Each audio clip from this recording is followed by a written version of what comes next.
عامل لوگ بتاتے ہیں یا جس کی وجہ سے عامل لوگ الٹا لوٹتے ہیں لوگوں کو اور ان کے عقیدے خراب کرتے ہیں، ہمارے حضرت رحمت اللہ علیہ وہ اعمال بتاتے تھے، ان کا بھی بتانا ضروری ہے تاکہ ماں کو پتہ ہو کہ ان اعمال کے کرنے سے کیا کیا فائدہ ہوتا ہے۔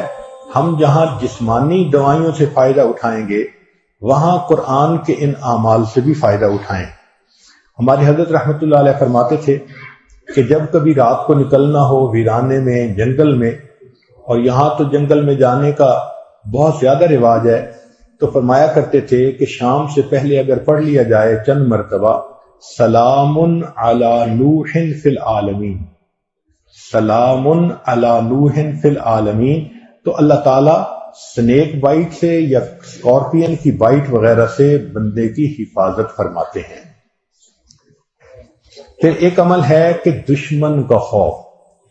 فرض کرو بچے کو کسی بندے سے ڈر لگتا ہے، یا آپ سفر میں جا رہی ہیں اور آپ نے ایئرپورٹ سے جانا ہے تو کئی مرتبہ پولیس کا ڈر اور امیگریشن کا ڈر، کسٹم کا ڈر، یہ یا کسی حاکم کا ڈر، تو کسی بھی بندے کا ڈر اگر ہو تو ہمارے حضرت رحمۃ اللہ فرماتے تھے کہ قرآن مجید کی آیت ہے سورہ یاسین میں وَجَعَلْنَا مِن بَيْنِ أَيْدِيهِمْ سَدًّا وَمِنْ خَلْفِهِمْ سَدًّا فَأَغْشَيْنَاهُمْ فَهُمْ لَا يُبْصِرُونَ۔ اس کو اگر پڑھ کے آیت کو اس بندے کی طرف پھونک دیا جائے، اللہ واقعی اس بندے کی آنکھوں پہ پردے ڈال دیتا ہے اور وہ بندے کو تکلیف نہیں پہنچاتا۔ ہم نے اپنی زندگی میں ہزاروں مرتبہ اس آیت کو پڑھ کے آنکھوں سے اس کا فائدہ دیکھا ہے۔ ایک ہے بچے کو نظر لگ جاتی ہے، اس کو نظر بد کہتے ہیں، یہ لوگوں کو بھی لگ سکتی ہے، اور ہمارا تجربہ یہ ہے کہ سب سے زیادہ نظر بچے کو ماں باپ کی لگتی ہے، کیونکہ وہ خود اس کو پیار محبت سے دیکھتے ہیں تو نظر تو اثر کرتی ہے، العین حق۔ تو اب اس کے لیے کسی کے پاس جانے کی ضرورت نہیں۔ قرآن مجید کی ایک آیت ہے ان اللہ سیبطلہ ان اللہ لا یصلح عمل المفسدین۔ اس آیت کو 3 مرتبہ پڑھ کے ماں خود بچے کو دم کر دے، روزانہ نظر کا اتارا ہو جائے گا اور بچہ دیکھیں بڑا کام ڈاؤن ہو جائے گا۔ اکثر بیبیز ویسے ہی پیارے لگتے ہیں اور اگر خوبصورت ہوں تو پھر تو اور ہی کچھ بات ہوتی ہے۔ تو بچے کو رات سوتے ہوئے یا صبح اٹھ کر اگر یہ آیت پڑھ کے 2 دفعہ 3 دفعہ دم کر دیا جائے تو بچے کے اوپر سے بری نظر کا اثر ختم ہو جاتا ہے۔ ایک ہے کہ پڑھنے والے بچے اسکول میں اچھا پرفارم کریں، اچھے نمبر لیں، گریڈ اچھے لیں، ان کو جو چیزیں یاد کریں وہ یاد ہو جائیں۔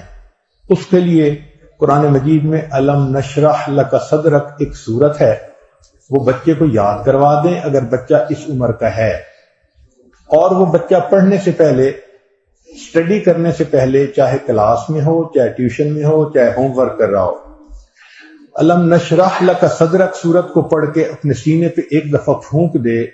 ہم نے دیکھا ہے کہ بچے کی یادداشت میں بہت امیزنگ فرق آ جاتا ہے۔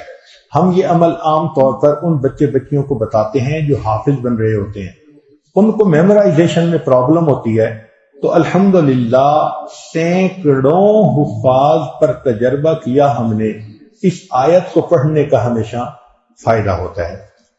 اکثر لوگ پریشان ہوتے ہیں بزنس کی وجہ سے، خرچے کی تنگی کی وجہ سے، قرض کی وجہ سے، تو مائیں اس پریشانی میں بچوں پہ توجہ بھی نہیں دے پاتی۔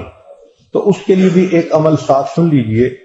ہمارے حضرت مرشد عالم رحمۃ اللہ علیہ فرماتے تھے کہ جب بھی نماز پڑھیں، ہر نماز کے بعد اول آخر 1 دفعہ درود شریف اور درمیان میں 7 مرتبہ سورۃ لإیلاف قریش، پوری سورت 7 دفعہ پڑھیں، چھوٹی سی سورت ہے، اور پھر دعا مانگیں۔ اس عمل کو کرنے سے رزق کی کوئی بھی پریشانی ہو اللہ اس پریشانی کو دور فرما دیتے ہیں۔ یہ باتیں بچوں کی جسمانی صحت کے بارے میں تھیں جو آج آپ کے گوش گزار کرنی تھیں۔